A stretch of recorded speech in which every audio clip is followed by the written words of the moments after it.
I first lived in Israel during my junior year abroad in college. I spent 2 months in the north of Israel, up in Haifa, and then 9 months in Jerusalem. And by the end of the year, I knew Jerusalem like the back of my hand. I could wander through the old city. Through the small alleyways, I would climb along the walls on the outer perimeter. I even knew secret stairways that would get me up to the rooftops so I could travel around the city on the rooftops. Jerusalem, it became my playground.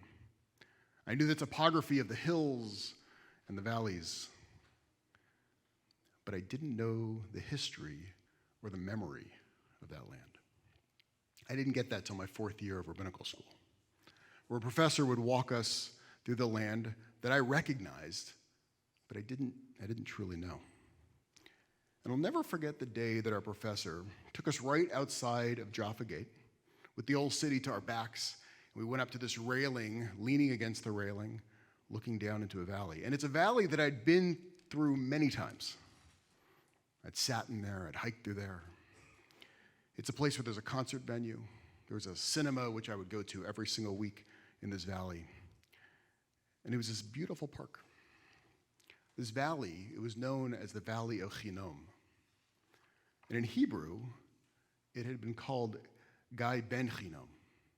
And then eventually it would be known as the Gehinnom Valley.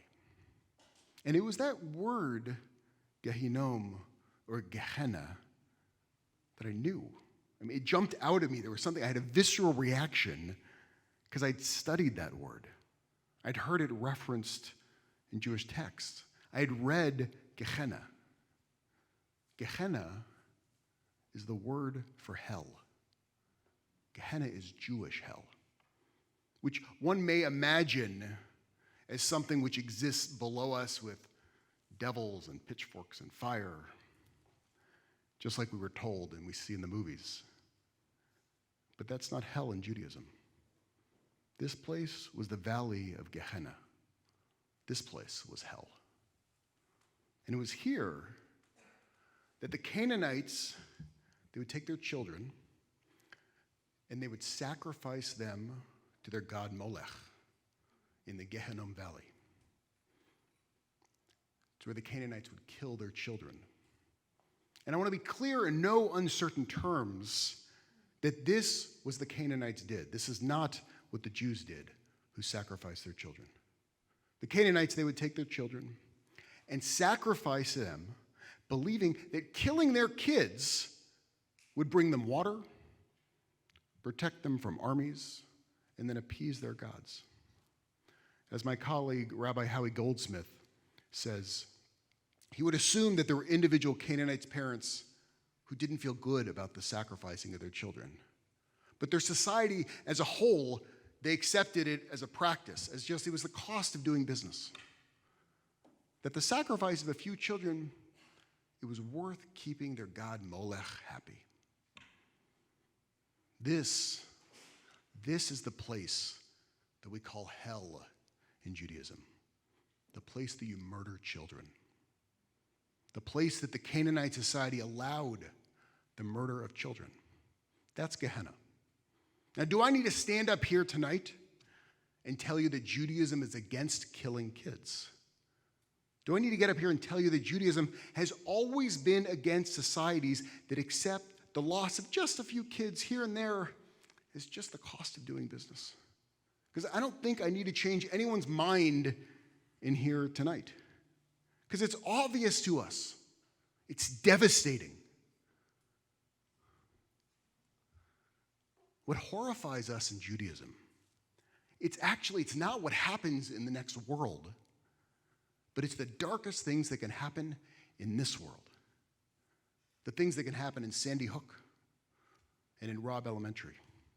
That is Gehenna. So if you want to know what hell looks like, we are living in the Gehinnom Valley. Now, we act like we aren't. We act like we care as a nation. But it's not true, because we don't. We really don't care enough that our kids are being murdered. When my kids were younger, they were taught how to shelter in place at school if a shooter came. And it just wasn't my kids, it was kids across the country. Now, if we truly did care, we would actually do something about it. We would stop making these empty statements and moments of silence, making declarative orders that by lowering the American flag to half-staff for a few days, it's going to somehow soften the blow of something that we have become accustomed to, our kids being murdered in schools. Because that's just the cost of doing business in America. I remember in 1999, when 12 students were murdered in Columbine. It was the unimaginable. How could teens go on a campus and then kill other teens? But then it happened again, and again, and again. And eventually we were like a bunch of frogs in a pot of water where we changed our thinking. I mean, it's awful, but they're teens, they're almost adults. And these shootings, they're few and they're far between relative to the size of our country. And then we learned to live with the temperature of the water as it increased. And we, as a bunch of frogs, we just sat there. And the murder of our children continued. From the 10 dead at Red Lake, Minnesota in 2005, to the 33 dead at Virginia Tech in 2007, the 27 dead in Newtown, Connecticut in 2012, the 5 dead in Marysville, Washington in 2015, the 10 dead in Roseville, Oregon in 2015, the 17 dead in Parkland, Florida in 2017, and then 10 dead in Santa Fe, Texas in 2018. And after every single shooting, there are protests, the eyes they turn towards Washington asking for answers, moments of silence are taken. But the only thing that has been consistent for us as a nation is that we do not change our policy to stop the killing of our kids. Because if you live in the Gehinnom Valley, it's just the cost of doing business. But I gotta be honest, because about a decade ago, when 26 people were killed at Sandy Hook, small first graders hiding in the bathroom in the corner were shot to death.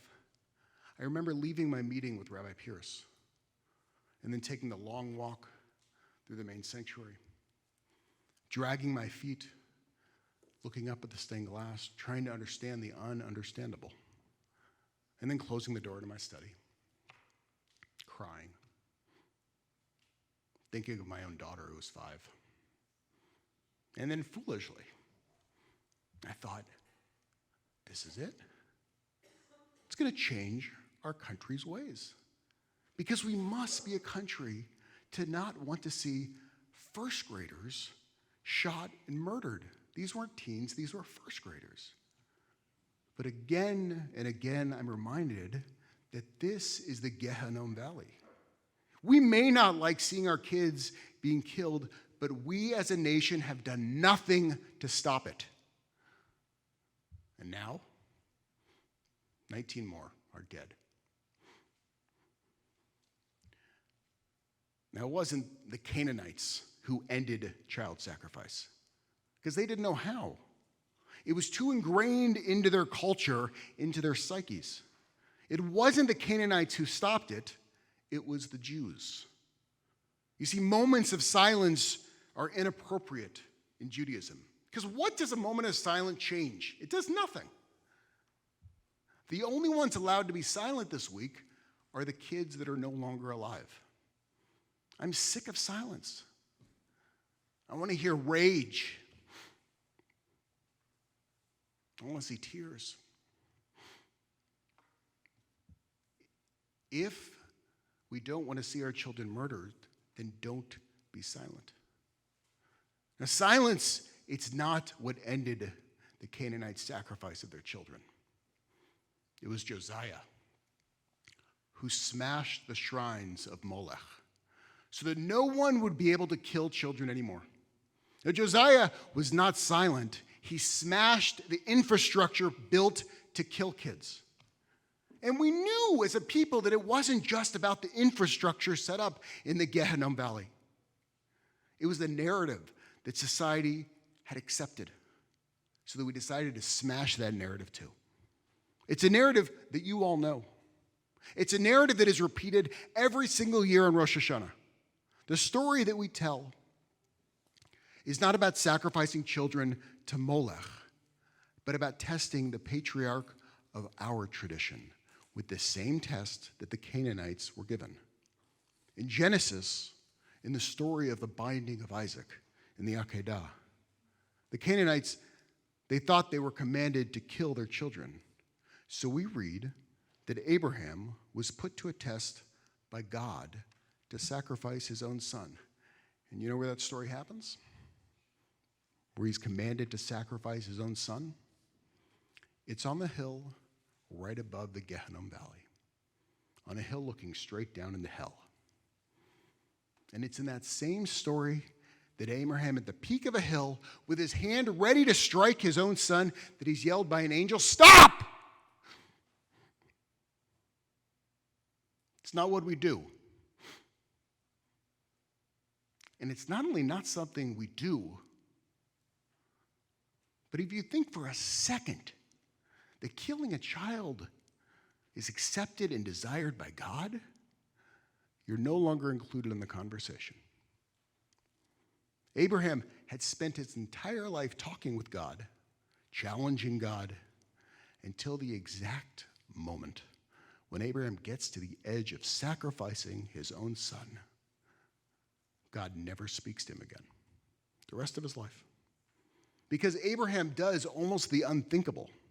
It's an angel that has to stop him because God cannot talk to a person who would even entertain the idea. And then year in and year out, we're reminded, don't lay a hand on that child. We are told this story when the Canaanites were in power. We would rail against the people in positions of power when they were doing this, when we had no power at all, never forgetting what we stood for. Now, when the Canaanites, when they murdered their kids in that valley, and the majority of society, they sat idly by, and maybe they were saying behind closed doors that it was awful, that sacrifice of children, it was part of their culture. Those quiet conversations, they did not change the Canaanites, because this is who they were. It's what they valued. It took a rebuke from a minority that cared so passionately that it was only when you got out from behind the closed doors and changed the narrative that killing kids was not okay. It was only then that things actually changed. We did this because we did not want to live in Gehenna anymore. And the question for all of us is, how much longer do we want to live in Gehenna? Now, I know where we stand. We're opposed to children being murdered. But our nation does not hold that same value. If our nation did, there would be background checks. I know where my governor stands. I know my governor is opposed to the Gehinnom Valley. I know where our congresswoman stands, where our senator stands, where the state legislator stands. And it's not just the blue states that feel this way, or a minority who want background checks. In fact, according to the Public Policy Polling Survey, 83% of gun owners support expanded background checks on sales of all firearms, including 72% of all NRA members. But I feel powerless because it's to no avail. Because there are other people with more votes, with more power, that don't care enough to stop the murdering of our children in schools. Because for them, it's just the cost of doing business. And we know exactly what to do because we've been through this before. We've lived in a land that transformed from the Gehinnom Valley to the holiest city in the entire world. In the exact same place, but totally different values. And that metamorphosis, it didn't happen through silence. It happened through rage.